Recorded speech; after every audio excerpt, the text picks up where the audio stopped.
મિત્રો આપણે આવી ગયા વાંકાનેર ને વાંકાનેર આપણે ગાડી અહીં લગાડી દીધી છે. આપણો વારો આવી ગયો. અહીંયા જોઈ શકો કેટલી ગાડીઓ પડી અને હજી આપણે કાનાની ગાડી લગાડી નથી. આપણો ભાઈબંધની ગાડી બહાર પડી.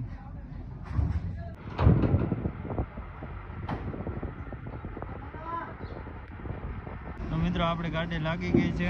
હવે આ ભાઈની ખાલી થઈ ગઈ ને હવે આપણે કાનો લગાડ્યા ગાડી અહીંયા.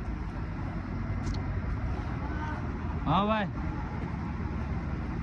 તો ગાડી આપણી ભરાઈ ગઈ છે ને આપણે હવે તાલપત્રી બાંધી છે. તો મિત્રો આપણી ગાડીમાં તાલપત્રી લાગી ગઈ તમે જોઈ શકો. અને હવે આપણે કાનાની ગાડીમાં તાલપત્રી બાંધી છે.